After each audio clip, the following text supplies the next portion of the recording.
Bienvenido a un nuevo capítulo de 2001 historias. Después del periodo veraniego, este podcast viene cargado de nuevas historias que contarte.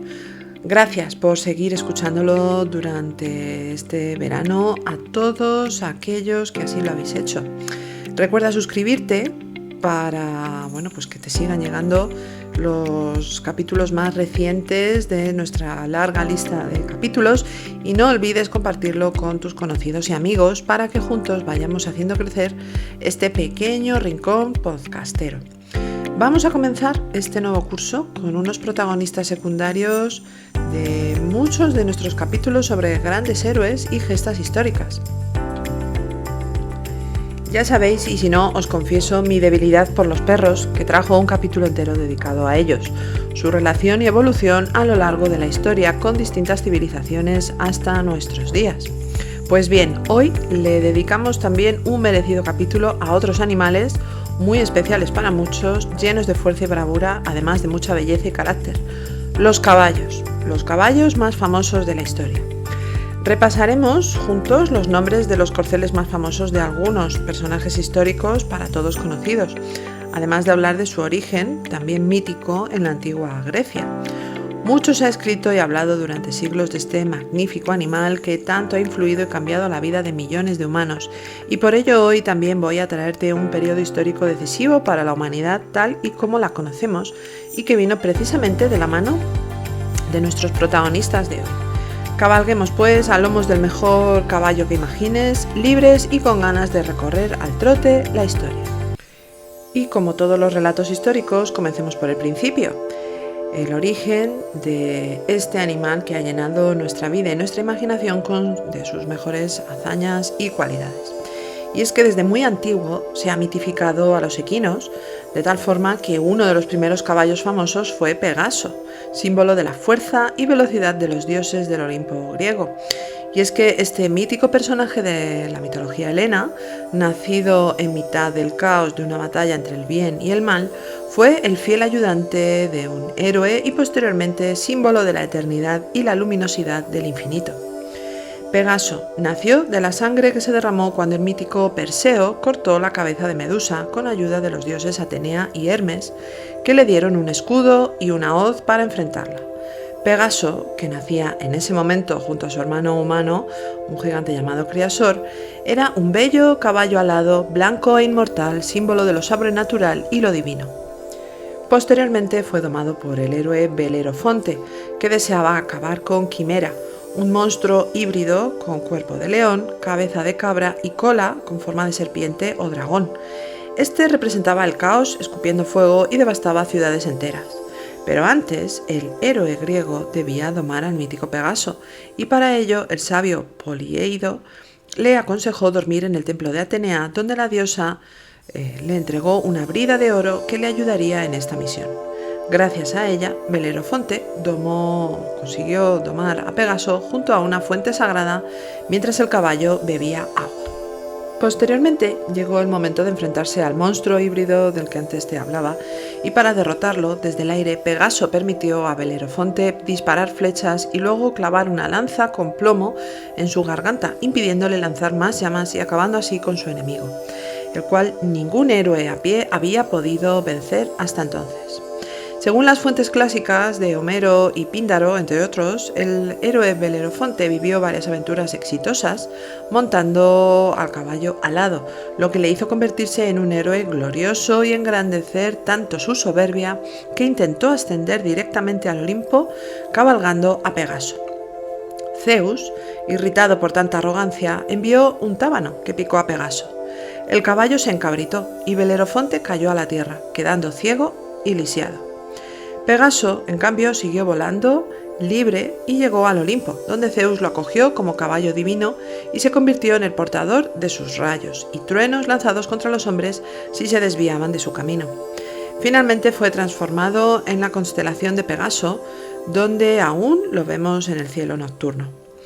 En la tradición posterior, Pegaso pasó a ser símbolo de la musa de la poesía y de la imaginación creadora que nació del monte Helicón, donde la fuente Hipocrene surgió al golpear Pegaso uno de sus cascos sobre el suelo de este lugar. El mítico caballo también representa lo que va más allá de lo humano, el acceso al mundo celestial, aunque también nos recuerda, con su historia junto a Belerofonte, que los dones divinos pueden perderse y causar una gran soberbia. Importante lección que recordar tanto en la antigüedad como en el mundo moderno, ¿no crees? Pero volviendo al mundo físico, ¿cuándo y dónde surgieron los caballos? Habría que remontarse más de 50 millones de años atrás hasta otras eras muy antiguas cuando encontramos al primer antecesor del caballo actual, llamado Eohippus, un animal del tamaño de un perro actual y que se alimentaba de las hojas de los bosques donde habitaba. Este evolucionaría con el tiempo hasta convertirse en el Equus de hace unos 5 millones de años, antecesor de caballos, cebras y asnos, y que vivió en lo que hoy es América del Norte. Desde ahí se trasladó hacia Eurasia y África a través del estrecho de Bering. Ya desde hace 2,5 millones de años, los caballos que conocemos hoy prosperaron en todo el mundo, extinguiéndose en América al final de la última glaciación hace 10.000 años, probablemente por una combinación del clima y de la caza humana. Ya en el siglo XVI fueron reintroducidos en el continente americano de la mano de los españoles, como ya vimos en el capítulo dedicado a las tribus nativas de Norteamérica. Los primeros indicios de domesticación del caballo se remontan hacia el año 3500 aproximadamente a.C. en Kazajistán, donde se sabe, por los restos arqueológicos encontrados, que la cultura Botai usaba arneses para ayudarse de los caballos en sus tareas diarias. Probablemente usaban estos caballos para montar de forma básica y también como ganado, ya que hay también evidencias de restos de leche de caballo fermentada, llamada komis.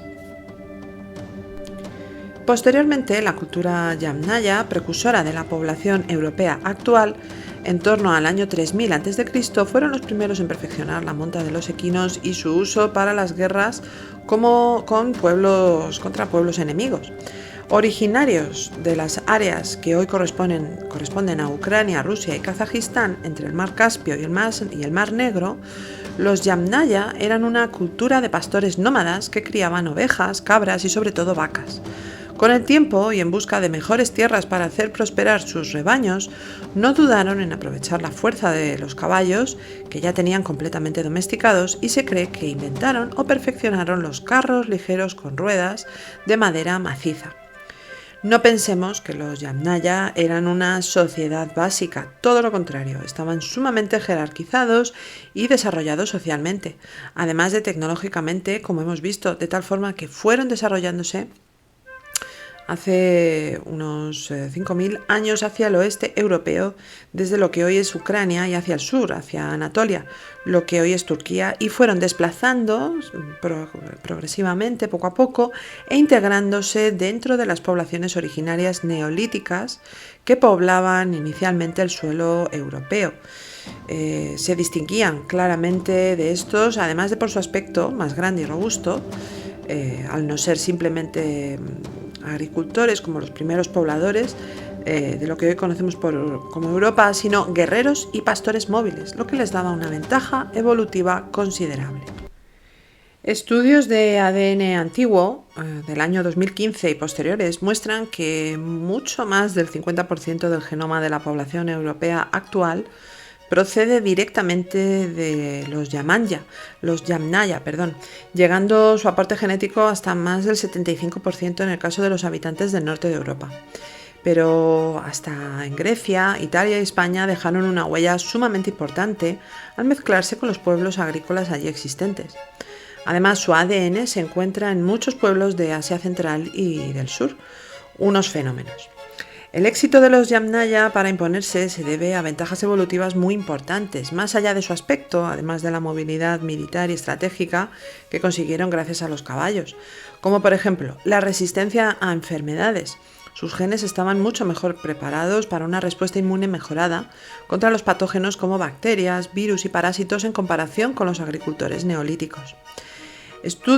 Varios estudios sugieren que esta ventaja fue crucial porque con la domesticación del caballo y el contacto con más animales, los yamnaya estaban más expuestos a enfermedades zoonóticas que les permitió mejorar y desarrollar sus defensas naturales. Esto fue útil contra infecciones antiguas, pero en el mundo moderno menos expuesto a virus derivados de los animales, puede traducirse en un mayor riesgo de enfermedades autoinmunes, tan comunes hoy en día como son la esclerosis múltiple, la artritis reumatoide, la dermatitis atópica o la intolerancia al trigo. Aparte de esta variante genética importantísima, los Yamnaya trajeron otra que hizo aumentar su supervivencia, y es el gen que permitía que se pudiera digerir la leche del ganado en la edad adulta, gracias a la enzima lactasa, presente de forma natural en los bebés y niños, pero que progresivamente en algunas personas desaparece con los años.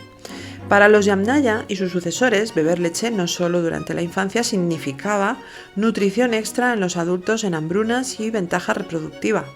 ¡Viva la leche! A pesar de que ahora parece que hay una campaña contra las vacas, ya vemos que nada de eso se corresponde con la naturaleza biológica de los seres humanos occidentales. Además, los Yamnaya nos dejaron algo clave y fue su lengua unificadora, siendo los padres del lenguaje proto-indoeuropeo, que posteriormente se transformó en las principales lenguas de Europa y parte de Asia occidental. Junto a todo esto, los Yamnaya nos dejaron una pigmentación más clara de la piel y los ojos, útil para sintetizar vitamina D en latitudes más al norte y una mejor tolerancia al frío. Y todo esto gracias a la domesticación de nuestros protagonistas de hoy, los caballos. ¡Qué maravilla!, ¿no te parece? Pero volviendo a conocer a más protagonistas equinos, ahora te voy a hablar del caballo de un famoso personaje histórico que ya tratamos en 2001 historias, Alejandro Magno, el precursor e ideólogo del posterior Imperio Romano. Y es que su caballo, Bucéfalo, ocupa un lugar importantísimo dentro de la historia. Vamos a conocer mejor su historia, que parece sacada de un mito antiguo o una epopeya literaria. Bucéfalo debe su nombre a dos posibles razones: o bien tenía una mancha en la cabeza con forma de buey, o que el tamaño de la misma y su cuello eran inmensos como la de un toro. Era de raza Tesalia, antigua región griega famosa por sus caballos. Tanto era así que Filipo II de Macedonia, el padre de Alejandro, pagó una enorme suma de dinero en su día, 13 talentos, equivalente a una fortuna, para hacerse con él. Cuando el caballo llegó al reino de Macedonia era tan salvaje que nadie lo podía montar. Cuando alguien incauto lo intentaba, se encabritaba y tiraba a todos los jinetes. Años después, el joven Alejandro, de unos 12 años, lo observó detenidamente y descubrió que Bucéfalo en realidad se asustaba de su propia sombra. Fue entonces cuando hizo algo inesperado, y es que lo giró hacia el sol para que no viera la sombra en el suelo, lo acarició y lo montó con calma. Para asombro de todos, el jovencísimo Alejandro logró domar a tan impresionante animal. Filipo, su padre, emocionado, le diría la famosa frase: «Hijo, búscate un reino digno de ti porque Macedonia es demasiado pequeña». Ese momento marcó la unión indisoluble entre Alejandro y Bucéfalo. Desde entonces, el caballo Bucéfalo, que era famoso por su velocidad, fuerza y valentía en combate, se convirtió en el compañero inseparable de Alejandro en todas sus batallas, desde Grecia, Egipto, Persia e India, como ya vimos en el capítulo dedicado a su inmensa figura histórica. Eso sí, nadie más que Alejandro podía montarlo. Bucéfalo, de casi 30 años, murió en el año 326 a.C., después de la batalla del río Hidaspes, en la India, contra el rey Poros. Unos dicen que por vejez y otros por las heridas sufridas en combate. Sea como fuere, lo cierto es que Alejandro quedó desolado por su pérdida y gritó, ya según fuentes medievales romantizadas, la famosa frase de «Donde muere mi caballo, muero yo», fundando la ciudad de Alejandría Bucéfala en el Punjab, actual Pakistán. Así, Bucéfalo ha pasado a la historia como uno de los caballos más famosos y símbolo de la lealtad y amistad absoluta entre hombre y caballo, resaltando el vínculo especial que Alejandro tuvo con la naturaleza y su destino heroico. Tal es así que cronistas como Plutarco lo presentaron casi como un héroe por derecho propio. Visto lo visto, Bucéfalo lo merece, ¿verdad? Pasamos así algo más de un milenio para encontrarnos con el caballo de uno de mis personajes históricos favoritos junto con Alejandro Magno, Rodrigo Díaz de Vivar y su famoso caballo Babieca, en la primitiva España de comienzos del siglo XI. Como pasa muchas veces con estos relatos de personajes tan importantes, su historia mezcla hechos históricos con elementos legendarios que lo convierten casi en un personaje propio. Vamos a conocer algo más de cerca a Babieca. La tradición cuenta que Rodrigo recibió el caballo de su padrastro, don Pedro el Grande, en el monasterio de San Pedro de Cardeña, lugar donde reposaron los restos del Cid durante muchísimo tiempo antes de su traslado definitivo a la Catedral de Burgos, donde podemos rendirle hoy merecido homenaje. Pero volvamos al momento del encuentro entre Rodrigo y Babieca, y es que su padrastro le ofreció al joven Cid a escoger uno de los potros de sus cuadras, y este no dudó al fijarse en un pequeño y débil potro poco prometedor. Al verlo, alguien exclamó: ¡qué Babieca! Tonto o simple, como se decía entonces, y de ahí quedó el nombre. Contra todo pronóstico, este caballo resultaría tiempo después como extraordinario en fuerza, velocidad y resistencia. Acompañó a Rodrigo en las numerosísimas batallas de la Reconquista, luchando contra moros y cristianos rivales, siendo clave en la fama del Cid como caballero medieval invencible. En el Cantar del mío Cid, poema épico del siglo XII donde se relata su vida, Babieca aparece como símbolo de nobleza y poder. Rodrigo Díaz de Vivar murió en Valencia en el año 1099 y se ha hecho muy popular la leyenda más famosa sobre él cuando se dice que sus hombres ataron su cuerpo al lomo de Babieca y lo sacaron a combatir en la última batalla contra los almorávides. Los enemigos, aterrados por la visión del héroe invencible, huyeron. Esta imagen convirtió al Cid y Babieca en mito. Después de esta última carga, Babieca nunca volvería a ser montado y, según la tradición, vivió hasta los 40 años, longevidad asombrosa para un caballo medieval, y fue enterrado junto al Cid y su esposa en el monasterio de San Pedro de Cardeña, del que antes te hablé. Menuda historia la de Babieca, nada que envidiarle a Bucéfalo o Pegaso, para mi gusto. Por todo ello, no es de extrañar que en la literatura, caballos como Rocinante, equino que acompañó a Don Quijote de la Mancha en sus aventuras caballerescas, o Tornado, el valiente y fuerte caballo del mítico Diego de Vera, el Zorro, en numerosas ocasiones se representaran no solo como simples formas de transporte, sino como símbolos del idealismo, fuerza, nobleza, razón e incluso magia en algunos casos. En mi caso, una de las historias ficticias más bellas que he conocido últimamente ha sido gracias a Steven Spielberg, con su película War Horse de 2011, donde se adapta la novela de 1982 con el mismo nombre, escrita por Michael Morpurgo. En ella se narra la historia desde la perspectiva de Joey, un caballo que es vendido al ejército británico durante la Primera Guerra Mundial. A través de sus ojos conocemos el horror de las trincheras, la brutalidad de la guerra y la humanidad o crueldad de los hombres. El vínculo central es la relación existente entre el caballo Joey y Albert, un joven granjero que lo crió y que termina alistándose en la guerra para reencontrarse con él.